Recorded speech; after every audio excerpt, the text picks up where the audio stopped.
LCK Summer Split 2주차 출발하겠습니다. 안녕하세요, 김민아입니다. Week number 그리고 2. 깃돌님, Before going into the game, we're going to be having a preview analysis brought to you by Mina Kim, Victoria, and a new analyst, SoHwan, joining for the Summer Split. 시청자분들께 인사 그리고 Can you say hi to the viewers?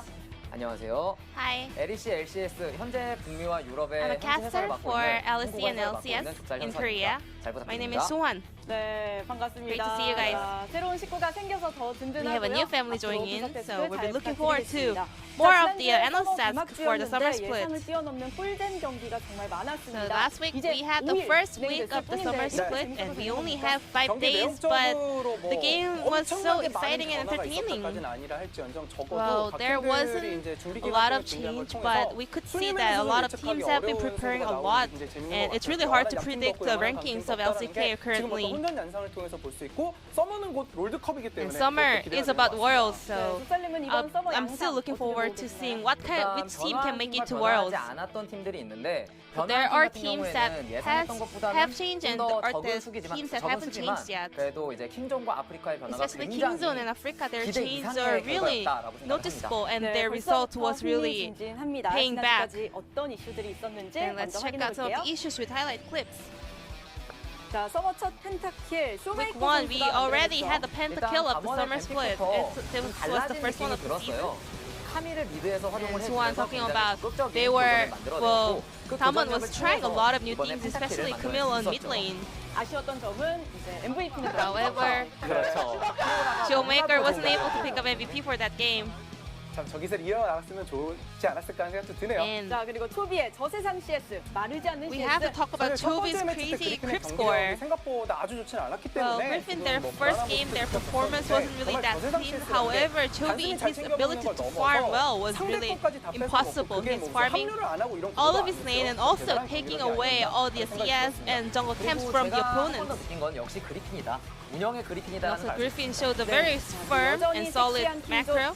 And moving on to Kiin, they are still very sexy and their teamfight ability was on point. And Nayeon, he's so good. He was so good with mobilities and roaming, so he was making a lot of plays in the side lanes as well. And Kiin, at this moment, they actually let Genji to take the Baron. However, they were able to keep pulling up some plays, catching out the opponents in the side lanes and so on. Papa Smithy was actually amazed by the ability of Kiin trying new things every time and very aggressive and proactive. And the key players actually in Kiin are currently Rascal and Cuz, the players in the top side. 네, 그리고 화제의 경기였죠. And this was one of the most hyped game of last week, SKT versus Afreeca. Afreeca took down the LCK champion. Afreeca, their play style is a little bit like LPL, and Ucal saying that why on earth am I so lucky with the Yasuo ultimate. 킹존이 약간 유럽 느낌이 난다면 Kiin is a bit of an Europe style, and Afreeca shows a bit of a China style. According to SoHwan, the new analyst, we could also see No Fake crying after Afreeca players taking down SK Telecom. That was tears of joy. And lastly, Yuumi was open in LCK. However, her win rate is quite low currently. The first Yuumi was Kiin versus Genji. It was a counter pick for Victor and Pike, but it didn't really quite work out well. And then the next Yuumi was on Hanwha versus KT, but well, the players weren't really able to give a lot of pressure around Yuumi, so maybe that was the main reason of her failure. So in conclusion, I think Kiin and Afreeca, those are the most strong teams currently, maybe. Just like SoHwan just said, Victor also thinks that they are having the LEC and also LPL style, so they are pulling up a lot of new champions and also play styles. So this is actually what the LCK fans were waiting for. LCK teams adapting to the meta fastly in the early beginning of the split. And also Afreeca, they were actually the team of macro in the spring split. However, they kind of stepped up and tried a very different playstyle, which is about the skirmish and fight. So it's really impressive. Then let's check out the rankings of LCK. 자, 킹존과 그리핀이 무서운 경기력으로 2연승 이어가고 Griffin 있고요. with 중위권 amazing 싸움이 performance. They are on the number 1 and number 2. And competition in the third to the well, there are 5 teams in the third place, so I can't say the competition is really fierce. Well, according to the matchup schedules, Damwon was actually having a very tough one, so maybe they can kind of come back this week. 작업에 있어서 지난 시즌에도 Well, 아쉽다라는 Kiin 얘기가 나와서 also 이번 showed 시즌도 very 그 부분에 improved 있어서는 performance, but they weren't really able to close out the game. So if they got those kind of weakness away from their performance, they will be able to pick up more victories this week. 자, 지난주에 And these 단독 are the MVP가 MVP 정말 rankings. 많습니다. 모두 200포인트씩. There were a lot of players picking up well double MVPs in a day. And except Ruler, they are all top laners and junglers. But this is the proof that the meta is about the top side of the map. 젠지는 역시 젠지고 나는 게 In addition, 지표인 것 같기도 하고요. Ruler also 네, proves that 아직까지는 뭐 he is 가볍게 the key of Genji, the ruler ending. 자, 이번 this 시즌 is the 탑싸움이 KD 정말 standings 치열할 of 걸로 each 예상이 lane. 됐는데요. 일단은 1위 소환 선수, 2위에 라스칼 선수 SoHwan is 올라와 on the 있죠. first place, 경기 followed by 숫자는 Raffle, 적지만 첫 Kiin, 번째 Sword, and 경기에서 하나의 Kiin. 아쉬웠던 라인전 단계부터의 어떤 공격성이나 주도권 안 내주는 모습을 SoHwan 두 was 번째 showing 게임에서 really a 보여준 lot of 모습을 aggressiveness during the laning phase as well. So that was the most impressive performance from him. 타잔 드레드 선수 1, 2, 3위. Moving on to jungle, it's Cuz, Tarzan, Fred, Peanut, and Clid. 상대적으로 커즈 선수와 타잔 선수는 좀 더 안정감 있는 플레이를 보여준다면 Cuz and Tarzan, those are the players with more like a consistent 그런 and 공격성을 stable 보여주면서 performance. 부드러지는 However, 모습을 Dread 보여주고 is pulling 있어요. up really aggressive 과연 play 거기서 styles. 어떤 변화가 앞으로도 있을지가 And he's 기대가 really 되네요. popping up, so we're 대결도 really looking 기대해볼게요. forward to more of his performance in the early games. 그리고 미드 같은 경우에는 내연 선수의 Moving on to KD가 mid lane, 굉장히 it's 높은데 Senan followed by KD는 수치에 Chobi, 불과하지만 좀 더 이제 Dove, 내연 BDD, 선수가 and 킹존의 Ucal. 경기를 살펴보면 공격적으로 위아래 로밍을 다니는 모습을 Senan, 보여줬고 his 그 KD 로밍으로 is 인해 really KD가 high. 높게 나오는 However, 것도 있는 he's 것 really 같습니다. good at roaming to top lane and also bot lane. So he is really doing a lot of work in the place of pawn. 네, 테디 선수가 1위를 차지하고 Teddy is 있지만 on the 그게 first place for the bot lane, followed by Deft, 이어지지 않았기 Viper, 때문에 Sangyoon, SK and 입장에서 Amy. 여전히 However, 남아있다라고 Teddy's 볼 ranking 수 있고요. is not really relevant to SKT's 게임하면서 result 조용히 currently, KD도 so 높게 기록하고 있는 데프트 선수도 maybe we 느끼네요. have to wait and see what can 네. SKT show this week around. 확인할게요.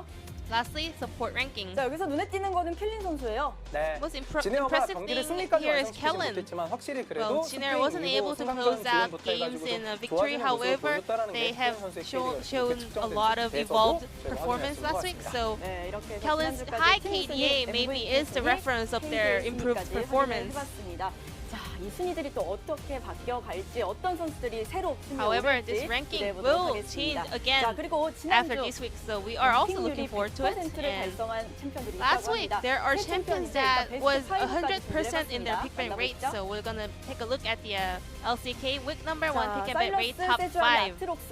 Silas, SoHwan, and Aatrox have the 100% pick and ban rates. 승률이 너무 안 좋아요. 일단 아트록스 However, 같은 경우에는 Aatrox is showing a 해외 리그에 very 승률이 잘안 poor 나오는데 result 그 currently. 이유를 분석을 해보자면 해외 리그 같은 failure 경우는 of his reason 아트록스가 is 난전 that, 형식의 교전에서 합류하다 well, 보니 in the 먼저 foreign 1점 잘 안 league, 당하는 것 같아요. well, 그 Aatrox 차이로 is 인해 champion 승률이 that is 나오는 게 really good at 아닌가 skirmishes, 그런 so 생각이 he 듭니다. doesn't really 네, get 그리고 melted. 기본적으로 He doesn't really melt in the early 때 phase of the 예전과 다르게 fight. 본인의 However, 기록을 that's 통해서 not what 기본적인 happens 셀프 in 생존이 LCK, so that 불가능해졌는데 is the main 오히려 그 부분을 difference. SK 팀들이 잘 공략을 해서 아트록스 쪽을 집요하게 파는 The 모습들이 LCK 좀 양상이 teams 많이 know how to 나왔거든요. kind of 그런 부분도 좀 counterplay 적용이 against 된것 Aatrox, 같고 just 뭐 지금 보고 well, 계신 이 killing 챔피언들과 Aatrox 티어가 in 높기 the 때문에 또 beginning of 조만간 the team 패치를 통해서 fight. 조금씩 너프를 받을 거기 때문에 이번 2주차 때 Also, 활약은 he is about to go through some of the nerfs, so there will be another change going through the pick and ban rate in week number 2. 쇠사슬이 묶인다 뭐 이런 얘기들이 있어요. 가기 전에 좀 마음껏 활약하는 모습 있었으면 좋겠습니다. 자, 이렇게 해서 지난주까지의 주요 내용들 That's it 만나보셨고요. for last week. 그래서 더욱 And 기대가 되는 이번 주 Let's 대진 take a look 일정 at the 확인할게요.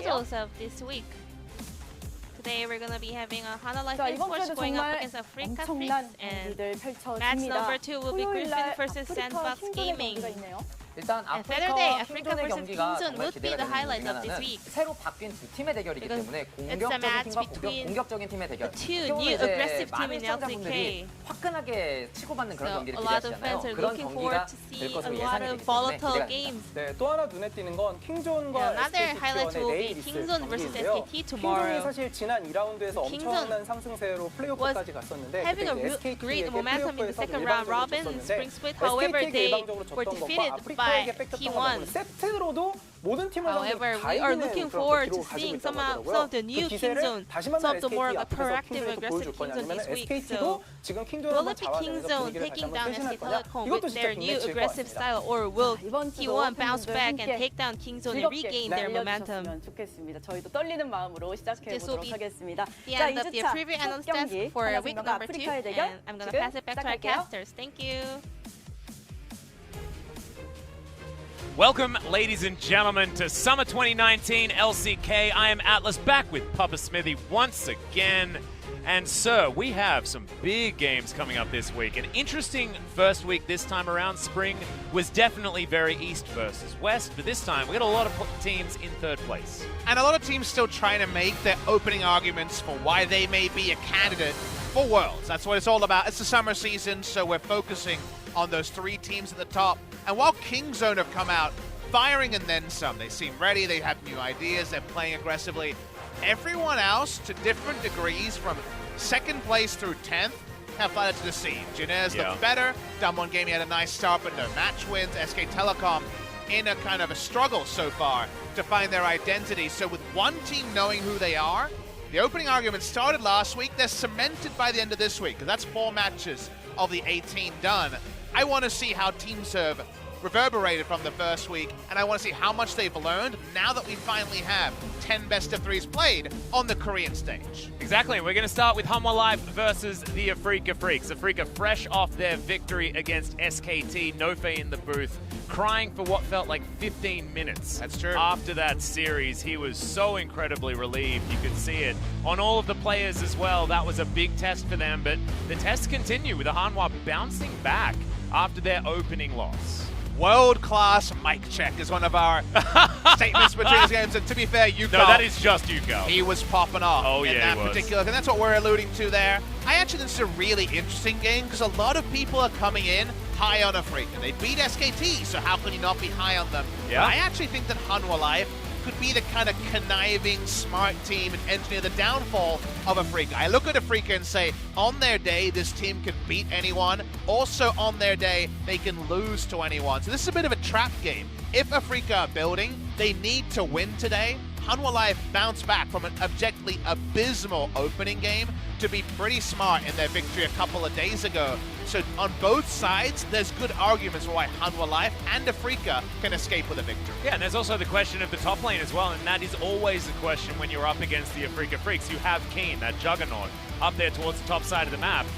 Hanwha have played with a couple of different players so far in the jungle and top lane positions. Tal, couple of losses in their opening match, but it was a couple of victories for SoHwan in their second. I just noticed the background where we're moving through an LCK temple of some sort This is as we super change. sick. Our overlays are getting better. And we were treated to some delicious temple food today as well. So we're feeling right at home. Thanks, Riot Games, for that. Hopefully we'll have the title for you guys soon. That's still, of course, the teaser when we open the show. Yeah. The player shots there. Looking at the numbers, again, sample size issues going to be happening here. The Dragon control rate for Hanwha Live, not big in their first series, but the GD at 15 is the one you have to focus on. And that's telling a bit of a Hanwha story. So the first game they played, obviously, they were just in the toilet completely. Afreeca Freecs, they've been pretty good, all things considered.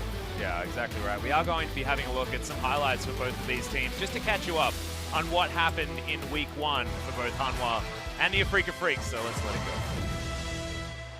We can talk over them, though, this time. We don't have the player comments this week. It's a week 1 special thing. I sometimes like just having the plays play out themselves, but you're right, we're not exactly getting some high-volume music for this one, Papa. Lava got the LeBlanc going on. LeBlanc been a bit of a trap champion, I think, around the world in week 1. One of my big topics, I'll return to it when we hit pick and ban as well. VOD viewers everywhere love Pop Smithy, is what picks are working globally, what picks are working in Korea, and what meta picks just aren't working in Korea, because I think that's always relevant. Only 1 game sample size, but to me, the biggest takeaway from week number 1 in terms of champ priority, the SoHwan 100% pick banned is one that everyone saw, but specifically, I want to talk about how Silas in Korea went from being ironic pick for the majority of spring season into finally performing as it should in terms of a global standard and in terms of how powerful it is. We're still on patch 9.11. 9-12 just hitting Korea, but not hitting pro games just yet. Yeah, not quite. But I think Silas is a really interesting story because you're right. He was Silos, but most Silos, as LS put forward. I think a very apt description of what we saw, but we knew it was potential, right? The potential was there. The reality wasn't. So many good Silas games in week number 1 means the Silas priority is going to be even higher.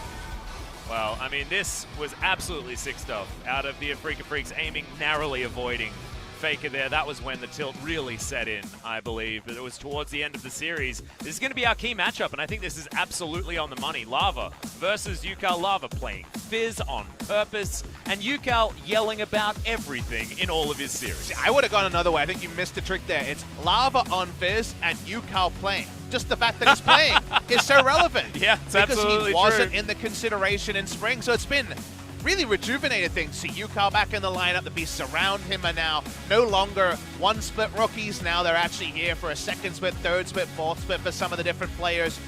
You definitely saw Afreeca looking better for the run in week 1 of the LCK, but now it's how do you perform over 18 best of Viz with the ups and inevitable downs of being a young lineup. Afreeca will have big wins and big losses, and how they rebound is going to be a series-on-series phenomenon because they don't have the emotional center a lot of these other teams do. Absolutely right, and that has been the MO for Afreeca for most of their time over the last couple of years. It can be rough if things don't go their way, but it went their way last time around. The first team we're going to be introducing is Hanwha Life that have SoHwan and Moojin in the roster.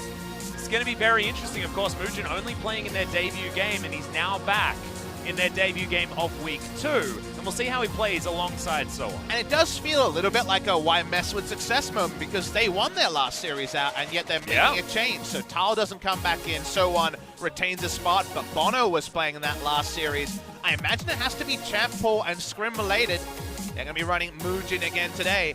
Moojin trying to deal with Dread. I think Moojin will try to out-aggressive him because we know that Dread is invading whenever possible. Yeah, absolutely. And in fact, the Afreeca Freecs have had fantastic early games. It's been more question marks in the later stages that we have for Afreeca Freecs, not necessarily having that level-headed voice on the squad just yet.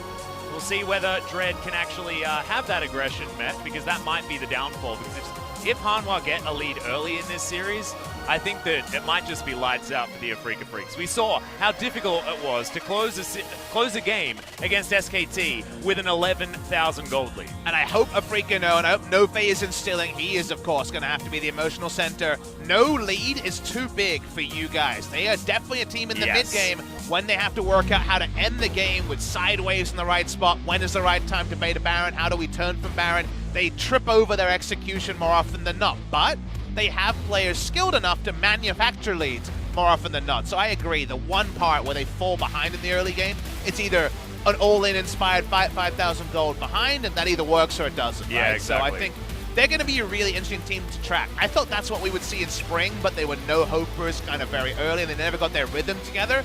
This is the Afreeca we wanted in spring. It feels like they're one split late, but they're here now. Yeah, exactly. And the main thing is that you turn up, Papa Smithy. Exactly. You know, they're still going to have fun at this party. We've still got some punch left over. Welcome to the table, Afreeca Freecs. What's in the punch, Atlas?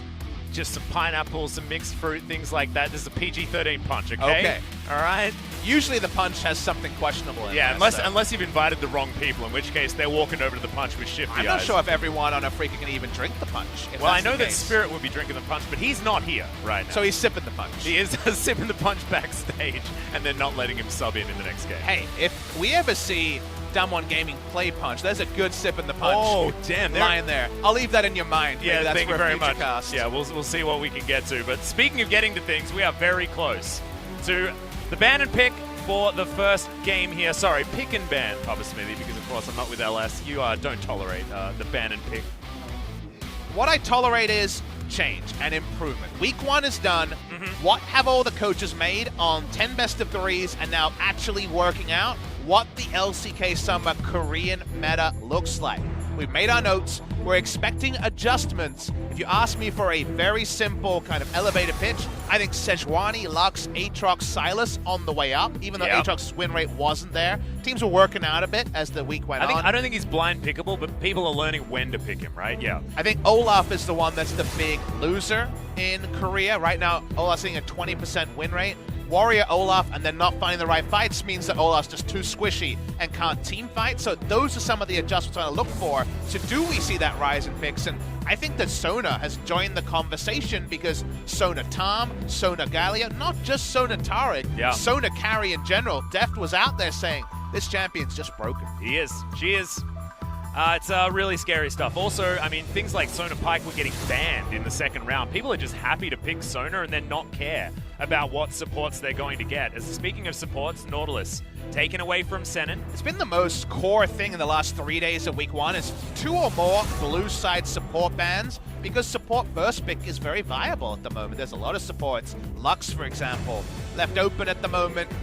What I'm hoping to see from Korea, kind of Papa's homework, is what's the answer to first pick SoHwan? Because we're seeing first pick SoHwan, and then the enemy team's like, oh crap, it might be Camille SoHwan, it might be Fiora SoHwan, what can we do? And not enough thought to wait.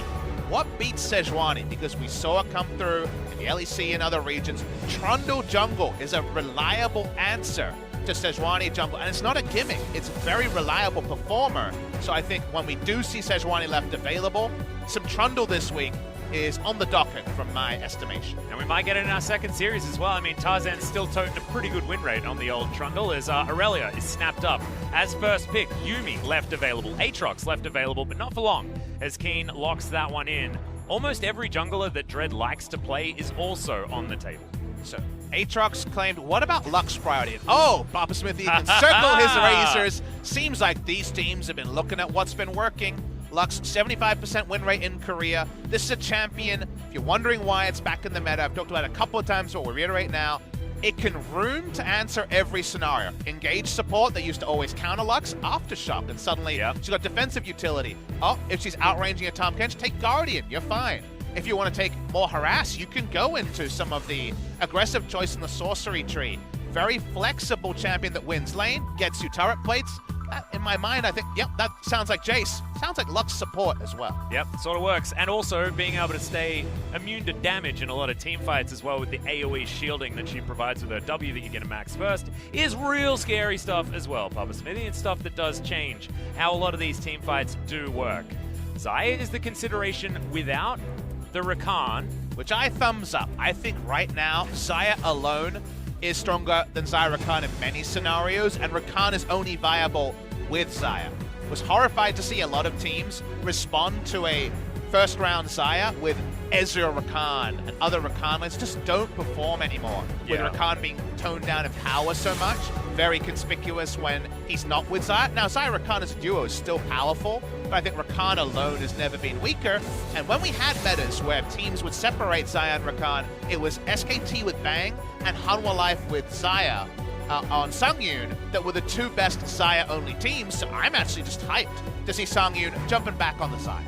And I'm not so hyped to see a Lux Ezreal lane once again, because that lane, if you're ever going up against it in solo queue, is disgusting to deal with. Definitely good if you're an Afreeca fan, but not good if you're a fan of having fun on the Rift in the bottom lane. Now, the way you beat this lane, because Lux can actually kind of carry the slack for Ezreal if her flash is up and she can overextend. If she ever gets ganked and flashes, I agree, Atlas. It's 5 minutes of sitting back and Ezreal farming from 1,000 range. So flash up on Senan's going to be so important here because he definitely carries the lane presence for the Ezreal outside of level 1 where Ezreal is still very strong. Well, Zoe the final ban here on the side of the Afreeca Freecs, not wanting to see that out of Lava. Lava has played 4 unique champions so far, one of them being that Fizz, so certainly has a lot of tricks up his sleeve. His final ban is going to be that Gragas that Afreeca did have a lot of success on. We've seen a little bit more of him coming back, but this has been Dread's favorite. The Lee Sin has been getting a lot of work done in the earlier stages, just keeping these solo lanes well and truly up in the air, because we know that Ucal and Kiin are both happy to play that Aatrox. The Lee Sin is one. I think Hanwha Life were desperate to see the jungle pick to allow Moojin something to come in and control, because you don't bring in Moojin from a winning lineup. You don't tinker with it unless you need a plan. I think that plan is to contend Dread, who has very high highs, but he's still the player who's the most likely to have low lows on Afreeca Freecs as well. So this might be clear jungle or mid. We're not clear on that one just yet. It is a pick that Lava has fallen to many, many times when he was transitioning from support, and he was a support trainee alongside Aiming, actually. So Aiming and Lava were once the duo lane of the SKT B team. We're seeing Lava go on to, it was literally LeBlanc and Talia every game as they're spamming, and we get a confirmation, and this is a little bit more on the bold side. Skarner priority, I think, has been up and down. I'm not 100% convinced on the pick into Lee Sin either. Well, the Azir is being looked at, and although Ucal didn't actually find a victory on the champion, he did look relatively good. See exactly where he's going to go. Of course, the Talia is a huge pick away from Ucal. He does love his Talia. Had a fantastic early game on the champion, even if he wasn't actually able to solidify the victory. The Corki is where the Afreeca Freecs are going to land on in the end. Ezreal Corki does offer a lot of poke and opportunity there with a lot of non-committal engage with the light binding. I can see how it would work with Kiin sitting off on the side lane. The one kind of part of this comp that doesn't fit with the others, because you see what Afreeca want to do, right? At some point, it's 1-3-1, or even it's actually more of a 4-1 comp where Lux, Ezreal, and Corki, they walk up to a turret. That's a lot of harassment and turret damage, and Lee Sin is there for disengage. This doesn't fit into the Aatrox teamfighting archetype, because getting that first kill, unless you heavily poked and Aatrox is diving from a flank, just doesn't seem realistic, right? You don't have almost any force to keep someone in spot outside of light binding. You get a kick into a light binding, that's the only opportunity that you have. You look at this comp and say you kind of need Aatrox to be in the 1 and the 4-1, and Aatrox focused on just laning 1v1 isn't where the Aatrox power level is at recently. So whether you're ganking this lane a lot, whether the Aatrox might be suffering, the Aatrox seems like it's on a bit of a different game type than the rest of the champions. And it also feels like the mindset of the Afreeca composition changed after they saw the Skarner and Talia picks coming in. So maybe it was Hanwha Life throwing a bit of a wrench into the works here to avoid what Afreeca had planned for them. We'll see how it works, though, as we head onto the Rift, because Afreeca Freecs don't necessarily have all of the early game tools that they would like to have with their current playstyle, which they've been outspoken in. They want to play like G2. Is this a G2 composition? Doesn't necessarily look like it from where I'm sitting. I feel like Hanwha Life might have the tools here, but putting them into effect with another new roster, nothing can be set in stone. It's only game 11 of the season.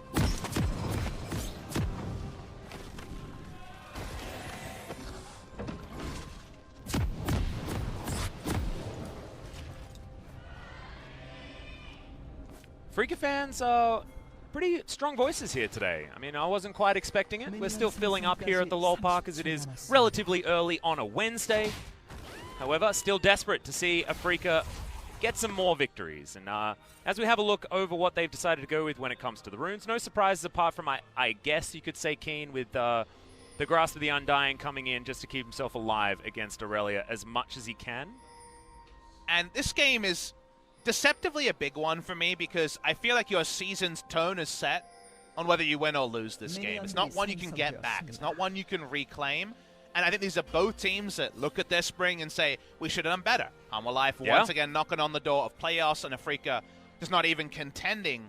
Winning here starts up some mini momentum, because you feel like you can separate yourself from the team below you, which I think, again, both teams look at the other and say, we should be above our opponent today. And also, Hanwha Life are the perfect sounding board for the playoffs here in the LCK. They always have been. They've been the gatekeepers of the top 5 positions because they live in 6th place.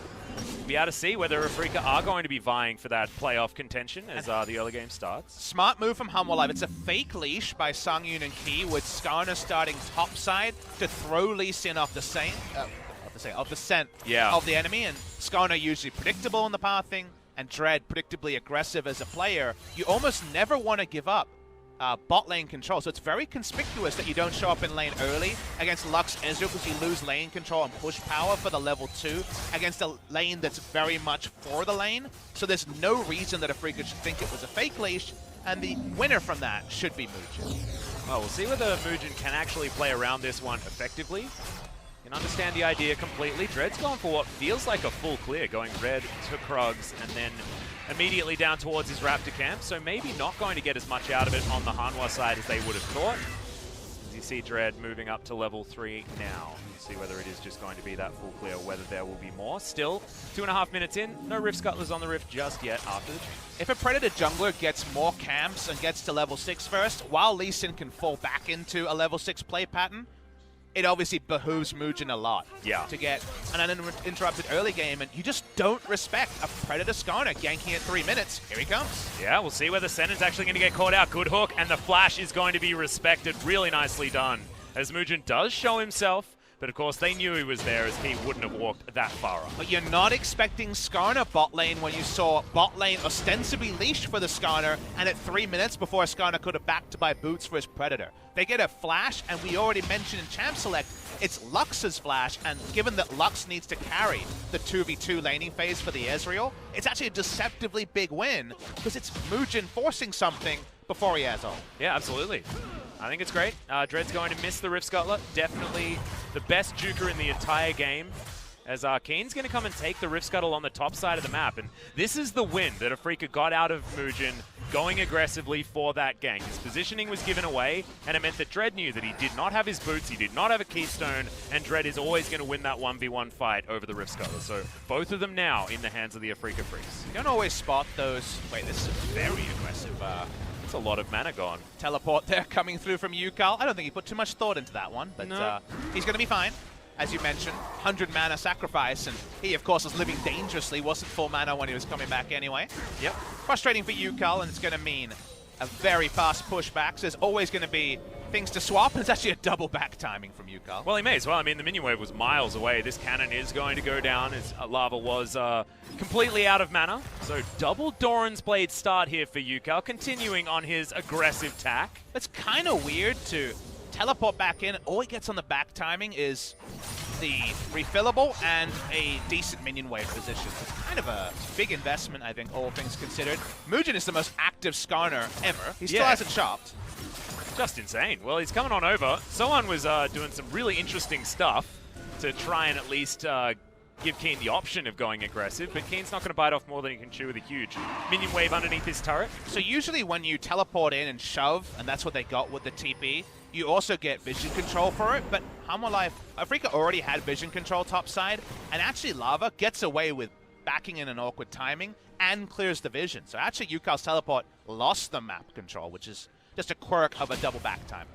Well, speaking of quirks, Moojin's going to be found out here by Dread. Does land the Sonic Wave, but has to safeguard to get himself out. Hanwha very quick on the rotation from the bottom side. It's been a pretty high-level start from Hanwha, all the way from the fake leash to getting the bot lane flash, which relieves pressure from Sangyoon and Kiin. Like, Hanwha looked so off in their first game, Atlas. They looked like they hadn't even read the patch notes. That's how off they were, and that was in a professional game. Here they're coming up with cool different ideas. Someone accidentally teleported. Oh, yeah, a combat teleport. That's called a whoopsie teleport. That's called I take ignite too many times in lane in solo queue. Huh.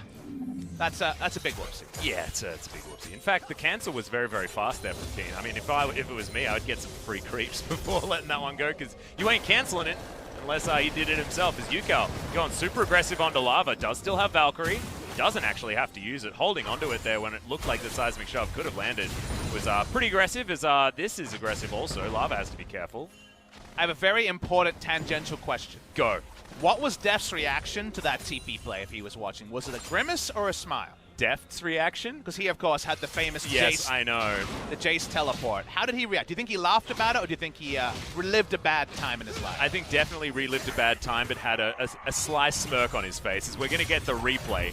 Very important. He actually managed to hit the stun and teleport at the same time. That's quite a lot of mechanics. Yeah, that's a big fat finger. You know, like you fat fingered multiple buttons at the same time. And I can point out as well, having seen the hands of this gentleman, that it's not it doesn't have big hands. So to fat finger when you don't even have fat fingers, it's real tough. Anyway, that is going to be the teleport down, but still no harm, no foul. It's only behind 15 CS or something like that. And when you're up against Kiin, that's about what you'd want out of your top laner.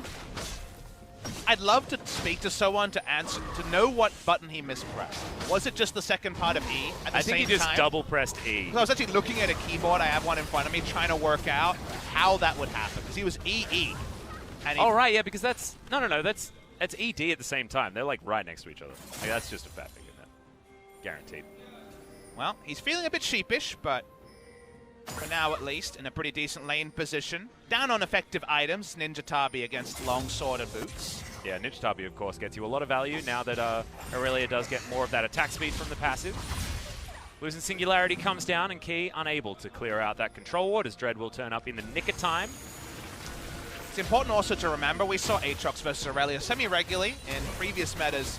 Now at level 6, the spike is actually stronger for SoHwan than it is for the Aatrox. Before, Aatrox got combat stats and a note button. Yep. Now Aurelia gets her all-in button, and all Aatrox can do is try to move quickly away. Well, slow negates that.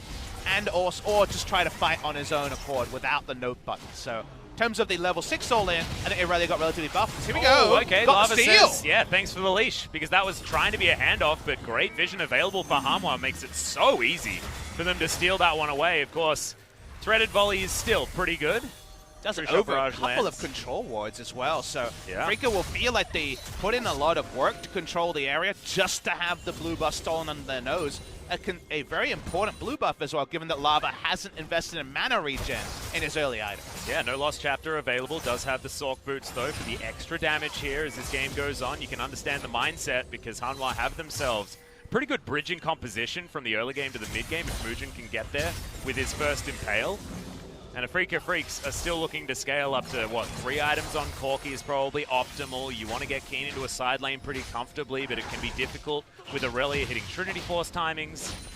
That will be a little bit late. Execution is Calling was the back that came in from SoHwan just here. So we'll see how Afreeca managed to navigate. At the moment, they're about 300 gold ahead. But Hanwha will have more mid-game tools available to them as Ucal just putting his face into some threaded volleys and sacrificing a bunch of this health bar. If I see the Executioner's Calling as Kiin, I'm pinging out the item for my team and saying, alright, enemy team is going to be camping top lane, because you go Executioner's Calling here to be better at the all-in that we were just talking about. Yeah. Got better for Aurelia with the Aatrox ultimate change. So a lot of ability and a lot of incentive to play through top lane. And then we already talked about how Afreeca will struggle if Kiin can't contain SoHwan when they try to group for their sieging when those items roll in.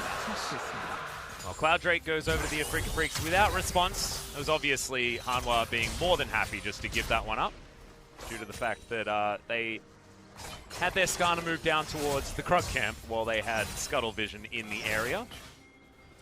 So already not too many objectives to fight for as Keys decided that there certainly are. Senan has that flashback available. The light binding was good as Lava turns up a little bit late just to show his friends that he's there, but unfortunately unable to actually give anything. So that is another flash out from Senan, but a Weaver's Wall unavailable now for Hanwha Life. Very disappointed not to see Hanwha Life with Moojin's first post-ult gank go topside because it was so tricky. They're not returning during the flash window where Lux had the flash went down. They have to use some crazy protractor ganks in order to make it happen. This is the spot they should be in. And speaking of this spot... Yeah, that's the big kick out as the Sonic Wave is going to land there as well. SoHwan's trying to dart around this fight as best he can, but it doesn't work as Kiin is able to pick up the first blood. And if there's anyone you don't want first blood on if you're a Hanwha Life fan, it is Kiin. Good reactive shot calling from Afreeca. They go straight top lane when they see resources used bot lane. SoHwan's first ult isn't one aggressively used. It's actually a defensive ult to try to get out. Counter swap attempt for the Rift Herald with Thresh going topside. You know, it's like Hanwha Life missed out on an opportunity for them. Right now, nice little counter punch from Afreeca Freecs. Yeah, and when these counter punches come in and there's no response from Hanwha, Afreeca are getting theoretically more than what you'd see as the result here on the Rift, because they're getting more of a free ride towards the later stage of the game where they're feeling very confident in their 4-1 sieging composition's power. And they're a hyper-mobile comp. It's Boots to Talia with the rock surfing. It's Boots of mobility. Thresh, they're here first. They're trailed very, very low. Yeah, they are going to come down here. Moojin in trouble as Dread comes on over. Sonic Wave is not going to land. True Shot Barrage also goes wide, and Hanwha just wander away. A bit under the nose. Remember, the aggressive move topside to try to get a lead was from Afreeca, but Hanwha Life use their mobility to not get that first blood, but get the Rift Herald, which is a nice pickup. It's only 12 minutes into the game. It will get someone a kill's worth of gold anyway. So, nice little move, because the window there was pretty limited for Hanwha Life to actually pick up the Rift Herald. Yeah, exactly, and now it's at 12 minutes as well, so they can get themselves some plates from this one. You can see there's not a lot of plates that have been taken so far on this map. Bottom outer turret almost to lose one, but doesn't. And and it's only Kiin that's taken 1 on the top side of the map. So structure's certainly pretty intact so far this game. Everything is going as expected. Gold totals are pretty even. Zaya's going to cash in her Ucal and bring it just a handful of gold between the two teams. Feels like Hanwha Life will have the unique variable of the one-item Talia really soon, and she should be the most powerful champion on the Rift for a little bit. Corki going to take his time. We all know about that. When aiming hits 2 items, that's when there's a bit of a blowback from Afreeca. Well, that's a great play out of Key, but is it going to be enough? Losing Singularity gets himself the slow as the hook is going to land. Key does go down and do a stopwatch. Great kickback to keep the Lee Sin alive, but not for long enough. Final spark is overkill as the Impale comes down onto Ucal. Just happy to land more autos and eventually has to flash away Sangyoon with great timing on the Feather Storm. Everyone there first for Afreeca Freecs, and yet it's only a 1-for-1 overall. Key couldn't have played it better, but his death was always pretty imminent. Answering kill, everyone moves away. Again, nice counter move from Hanwha Life, but overall, it doesn't change the docket at all. Nope. Ucal picking up a kill, though, is actually pretty important here for the Afreeca Freecs, not necessarily just because he's Corki, because this is Ucal. If he can play with that confidence that we saw in their most recent series, then this could certainly be a door opened as we saw a light binding land, but we're going to have a look at the replay instead. And unfortunately, the light binding missing was the big problem here. Senan actually gets almost nothing done in this fight. If the light binding hits, he dies earlier or stopwatches earlier, and you don't have the first kill going the way of Hanwha. They have to invest all of those tools, even the ult, just to kill the Thresh, so it should have been better from the Afreeca Freecs, but Senan's inaccuracy was very costly. Well, Lava tried to do exactly the same thing again, was unable to this time as Ucal did manage to pick up the blue buff. No mana in his back pocket, so very happy to have that buff now available, and finally will complete his Sheen. True-shot barrage snags Key. And plating helps him for a moment. In a series Atlas where we're looking for separation, we're still not seeing it between Afreeca and Hanwha Life. I think Hanwha Life's most important period is coming up soon, when they have this ability with the Talia to make a lot happen. Speaking a lot about the Talia, she's roaming down, but Dread ahead of the play. Yeah, good juke there by Senan. Didn't need the flash that time around. Didn't have it, so it's definitely lucky. Q landing onto Key is not exactly where Dread wants to be, because the play is available, and that's going to stop any fun from happening for the Lee Sin. Dread's Lee Sin is the most amusing one to follow in the LCK, because every Q goes in, and the Lee Syndrome is his first thought. You know it is. Dread is that kind of player. You guys weren't familiar when he was under the ID Twinkle, renowned for his play on Kindred in particular. He still gets Kindred bans way out of meta because his Kindred win rate in solo queue was 80% over 100 games. Like, that is, in Master to Grandmaster tier, unbelievable win rate. Just insane. And also, I mean, Kindred's not too bad in the meta at the moment. We were discussing that, LS and I, on Sunday, talking about the fact that Kindred is an option. I think Kindred Zillion, you know, going for the full NA duo there, I think is strong. I think Kindred alone gets found out too much because you just kick her out of the against Lee Sin, definitely don't want to be picked. I think LS was on the mark because he was talking about answers to Aatrox's team fight, and we saw a really cool one from Kingzone in the turret, which is along the lines of the Kindred and the Zillion. Any sort of damage immunity can be so big when you need that first kill to be relevant as Aatrox. Well, speaking of relevance, this outer turret is going to fall down, but it's after the plates have been cashed in already. Senan and aiming down here on the bottom side might be able to return the favor, but tempo advantage over to Hanwha as they push Shelly into the inner turret also. Kiin should be able to deal with this, but there's a lot of bad guys up here for the Aatrox. Dread may not be enough to actually keep them alive as Predator there gives away the position of the Skarner. 4 members topside were not able to get more than half the health bar of that inner turret though, as Ucal happily standing here to pick up this wave delivered to him by Lava. Sorry, by the Zaya. Spawning in 4 minutes, so no objectives that you have to leave vision behind to actually trade off. You see some nice deep vision from Hanwha Life. If this is 5 minutes forward in the game, obviously it's very important. Red side vision they've gotten, but with no Baron spawning, it's going to be harder to return to.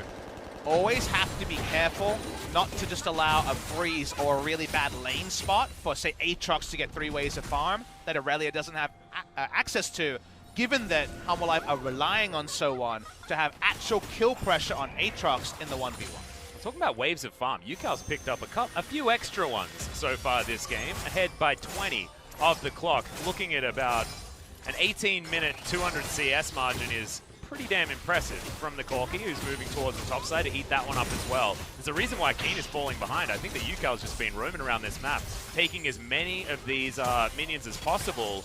And what do we talk about when it comes to Corki? He just gets a power spike every single time he buys a new item. So he's more than happy to be soaking up all of this farm and getting further and further ahead when it comes to these items. And when the Corki is winning, it's one of our favorite color caster points, but so much in the recent meta, Corki gets a power spike, and then the game's maybe over before his second one. He definitely doesn't get his third Atlas. So yeah. Getting that gold, farming well, hitting your items early, even more important for the Corki in the 2019 summer meta. And also now Afreeca Freecs are using that siege that they have so much power in. Even Kiin and Dread able to get autos on this inner turret, and so that is not long for the world. Pings to come out here from Hanwha on the enemy blue buff, but they just lost 2 turrets in this lane, and Afreeca have pulled ahead. In the structure margin, it's 2,000 gold now the lead for the Afreeca composition that's happy to play as late as you'll let him. And it's a very good look. It's mid-game macro intelligence from Afreeca Freecs. They know Sangyoon's teleport is down. Well, we got more people up on the rift. We can make more things happen. So, and also protected themselves. Look at all of the wards. 5 wards in the enemy blue side jungle. They were going to know everything about any rotations heading over there.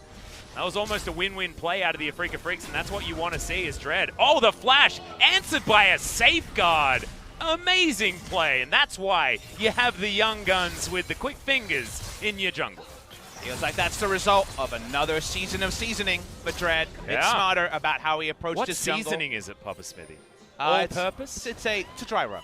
Oh, okay, it's a dry rub. My favorite wing sauce, and also my favorite look is teams just adapting, getting smarter, making smarter plays on the rift, because again, talent undeniable on Dread, but it only means so much your solo queue ranking until you actually pull it out and make it count on the LCK stage. Yeah, exactly. And I feel like mechanics can also kind of be explained as like a tool that you have in your toolkit, right? You might have a really amazing drill, right? You got this incredible drill, but you need to know how to use it in order to make it work very well. So, oh, Glover. He missed it. Yeah, I know. It was really sad. I was trying to ignore it by talking about drills, and it just didn't work. I'm still upset. But you know what I mean. The analogy is you still need to have a head on your shoulders in order to pilot having great control of a champion. So Dread, he's getting there. So I'm now thinking about wings, because we talked about dry rub as being my favorite wing. What's your wing sauce? Because I know as Australians, we don't have the American exposure to chicken wings, but you still, at this point, have tried them enough times to have an educated opinion. Yeah. And I do like buffalo. I only recently got exposed to the buffalo sauce, man. Like, I am so behind the 8-ball when it comes to eating wings.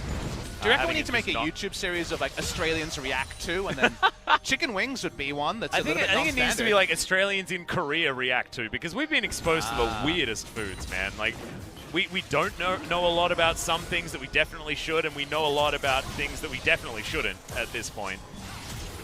I feel the same way about my League of Legends knowledge and my food knowledge in scenarios like that. Well, at the moment, we are vying for a bit of a battle here as Ucal split pushing on the bottom side, but we've got a 4v4 about to erupt here in the mid lane. Everyone wanting to get their hands on this Mountain Drake, which will be the third for the Afreeca Freecs. 21 minutes into this game. Corki's going to vacate the bottom side of the map, though, so Hanwha have to respect the man advantage they will have in this 5-man stack. And that's right, control is to Afreeca. They have a lot of ways to check with the Lux in particular. Moojin's rushing in, but how half-hearted is this contest? Well, he is going to come down here. It is taken by the Lee Sin, but it was a 50-50 in the end. Impale comes down, and they managed to pick off the Aatrox. Now with the man advantage, Hanwha Life are looking for it, but they're trying to get out now. Respecting the damage availability. Dread was very low, but aiming at full health was scary. Still wanting to take down Lava here, playing so aggressively. Arcane shifting forward, Senan throwing out the shields. They're not going to find too much more. Target selection perfect from Hanwha Life. Keen to try to keep up with SoHwan in the 1v1. Can't afford a QSS at the moment, and you just ult him. It's another way to deal with this Aatrox. Kill him early before that first counter kill comes through. Issue for Hanwha Life is that Moojin and Kiin, after the first kill, aren't tanky enough to keep diving on the squishy damage dealers of Afreeca Freecs, so they have to back away. But at the end of the day, good target selection is important to remark on, because they'll want to do that every time until Aatrox cements the QSS. Yeah, they really respected aiming in his high health bar and the fact that Ucal does a lot of consistent damage there as well. So not wanting to fight forward even though they had that 5v4 was either being a little bit too respectful or intelligently respectful based on the tools that Afreeca still had in their arsenal. And now you get to the weird spot where if you ask me which two members of Afreeca Freecs need QSS the most, my last two answers would be Corki and Ezreal because they're so damn mobile, Atlas. Yeah. How is Lee Sin ever going to go for an aggressive play? He's just going to get Skarner ulted. The moment he attempts it, Lux, if she tries to face check, yep, she would love to have one as well. Right now it feels like, yes, it's insurance, you can poke like this, but when it comes to contesting vision, not having QSS, or even team fighting, there's a lot of game scenarios where Kiin and Senan not having QSS gives them a lot of headaches. Well, right now, it's Afreeca that are giving the headaches over to the Hanwha Life squad because they're able to bully their way forward and get all of this deep vision almost without a response. Feels like Hanwha are playing on the back foot. They're playing as if they don't have the ability to win any of these fights. And I don't know whether that's entirely true. I feel like Hanwha do have a lot of pick potential, a lot of skirmish potential at this stage of the game. Don't quite have second item built up for Ucal. He had to take a timeout to build his QSS like you were mentioning before. Could be opportunities now as sangyoon does take a whole bunch of his health bar and damage here as aiming, not going for the Luden's Echo variety of the Ezreal, but still doing a lot of damage with that ability. I think Hanwha Life win most skirmishes and fights, but getting there with Skarner, not that easy without a flash. Here's that ult. They're trying to use their tools, but they're showing a lot of respect. Yeah, and you can see Afreeca just disengage. They just move on back. Lucid Singularity was definitely good for giving aiming a way out, and we've seen aiming play so far up. And it's because he feels like he can do so with the protection available from Dread and Senan. And if you don't actually make that play, your ults are on cooldown, and the enemy's pushing in waves, and the side waves are actually causing a lot of headaches here for Hanwha Life. If you don't have your top lane minion wave in order, there's no turrets apart from an inner turret in top, so minion waves move really far. Afreeca continue to poke in mid lane, and if you tell me that Ezreal, Lux, and Corki can roll in the same lane with no pressure on the map and no threat of a gank, all your structure's going to die, Atlas. Yep, and this is exactly what we illustrated at the beginning of the broadcast, right? We were talking about this composition from Afreeca. If they can get into a 4-1 scenario when things are even or they're ahead, they're feeling fantastic moving into the later stages of the game. And that's precisely what we saw. We just saw 4 members in the mid lane able to pressure out the other 4 of Hanwha Life very easily, and Kiin in a side lane. This is the win condition of Afreeca, and they're playing it out very well.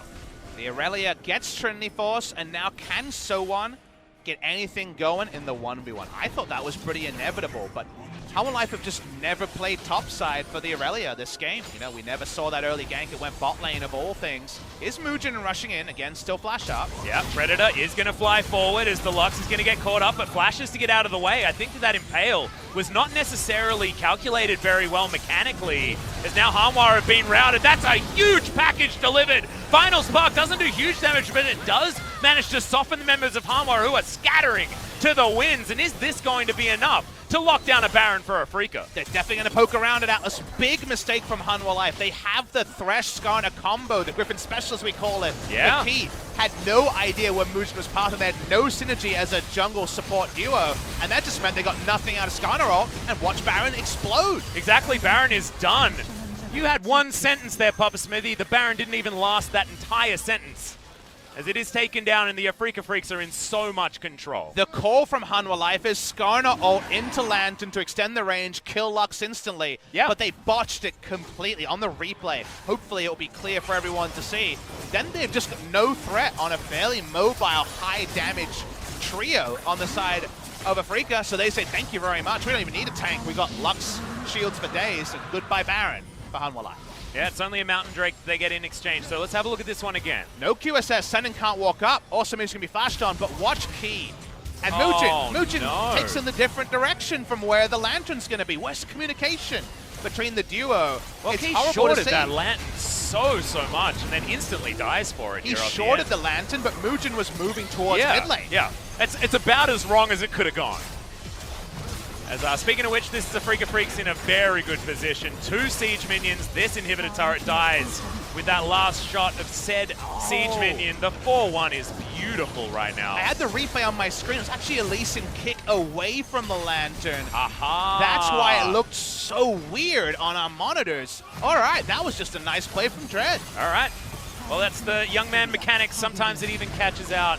Papa Smithy, the analyst extraordinaire as SoHwan might be caught out as well. The Weaver's Wall, not exactly the greatest position as he's so far away from his team. Takes the Lantern to keep him alive, but that was the flanking play they were looking for. SoHwan almost going down to his Guardian Angel as the True Shot Barrage sails over their heads. And Afreeca seems like they cannot be surprised at all. They're a siege comp with Baron. This is amazing. Kiin, so very close to falling down. Does go the correct direction as aiming. Happy to dive underneath Nexus turrets. 2 inhibitors dead off the first Baron of the game, and they're still pushing forward for more. Nexus turrets now under fire as Dread dancing around this fight. He does get caught by the seismic shove, but Afreeca Freecs still able to make their way out. Just feels like they're never pushing too far forward. The force levels, though, for Afreeca, it feels like they have a lot of latitude with the Baron buff to make these pushes that feel early. It's only 2 items on most of their carries, with the Baron buff coming in surprising fashion has given them long leashes where even though Skarner has ult, unable to make much happen. Here is the big flank play coming through from SoHwan. It's teamfight Aurelia. We assumed it would be the 1v1 where Aurelia would find her advantages. The poke comes down, SoHwan's basically out of the fight, and then it's just QSS Corki, QSS Ezreal walking up. See what Ucal has to say of this one. Of course, the way that he upgrades from the first week of summer is to start singing now. I think he knows. He just knows that he's going to be on camera. He's feeling it, and you have to give Ucal it just every feels opportunity. fantastic to see him like this as well, doesn't it? Just this is what we wanted from this Afreeca Freecs squad, with the top side of the map looking on paper so good. As our Moojin's looking for Senan. Not sure whether the QSS has been built up just yet, as we can't see the items. Hadn't checked in on that one. But now the kickback is going to happen. Not sure why Dread did that. Just for funsies, I think. As Kiin had the teleport, but he was in mid lane. And now we're looking to siege this one down. Will this work? As the Weaver's Wall comes forward yet again. But we got so much mobility.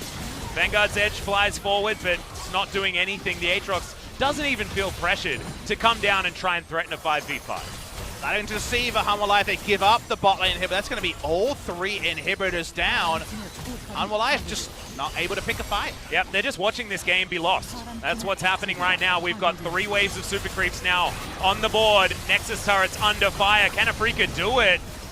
As they're pushing forward, it looks like the answer is going to be yes, as these super creeps are so dangerous, and Afreeca are unrelenting in this pressure. Lava has to go back to the fountain. Final spark, making the Lux look like a bit of an assassin in this game, even though it's Senan playing in the support role. True Shot Barrage sails by, doesn't land anything, but the hooks are also not landing. Moojin looking desperate as he once again gets kicked, but couldn't even get the impale. That wasn't a popped impale that time around as Featherstorm is used. Kiin tries to flash, doesn't get there as Moojin flashes and doesn't find the impale again. It's like his R button's bugged, Papa Smithy, as now the Nexus will be dealt with, and Afreeca Freecs take down Hanwha Life very easily in game number 1. And it was just so non-interactive. It was just 5 kills in the entire game, no fight while the Nexus goes down. Because Hanwha Life, they had a lot of great tools, but it feels like when we identified send that Skarner top lane, win through the Aurelia, they didn't go that way, and Afreeca got a gift-wrapped Baron through Dread's disengaged kick that we missed on first inspection, and the moment the Baron came down, Hanwha Life just felt like they were way less than the sum of their parts, and the game very swiftly ended. Yeah, it was such a weird kick interaction there, because it looked like the movement didn't actually get changed at all. So really glad that you picked that one up, Papa. But I'm also really glad that we're seeing the Afreeca Freecs game in, game out find themselves more and more on the Rift. And I had a feeling that we were going to see some growing pains, even though word on the street was that Ucal was feeling a lot better moving into this season. But as we go on, I'm getting more and more confidence for this team. That was a real bizarro game, where if you talk about this tail of the tape, there was the one fight bot side where Afreeca got to counter-rotate. Hanwha Life were in position for a second fight. They tried to pick a Lux with the Skarner, and then the disengage stopped it from being the Lux's death, and then the game ended. Like, nothing else happened after that. They were just able, with Baron, to take 3 inhibitors. The gold standard often is breaking the base in one spot on the early Baron that you get in a surprising fashion. They broke the game. Yeah. Kiin, an aiming fan there in the audience, as you could see, as Dread. This man is making sure that Spirit gets to just sit on the bench and enjoy his time, I think, because he's been playing very, very well. You can see the proactivity there from the jungler, but 2.2k when it comes to the damage out of this Skarner. That just shows how little fighting was done in this game. We never saw Skarner in the right spot to make something happen alongside the Talia. We wondered why we never saw Skarner topside, try to play through the Aatrox.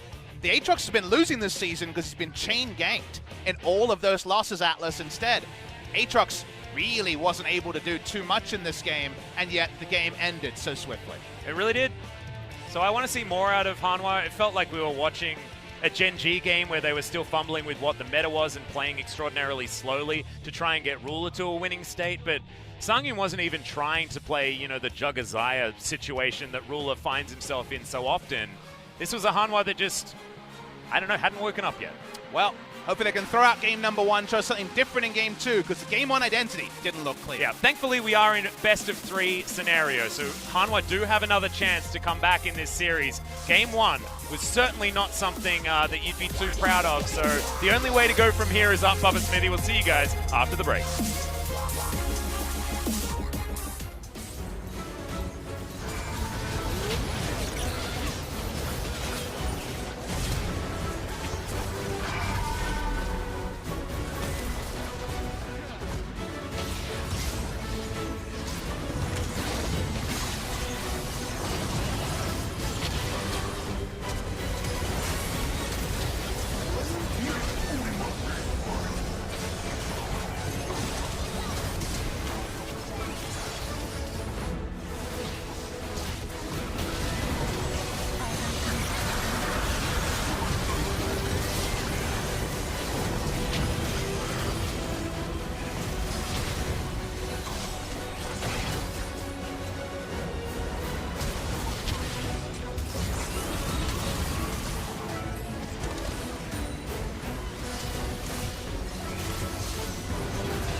지금 붙이자 이거. 한 달에 하던가. 2분 동안 하자 이거. 안 돼, 하든가.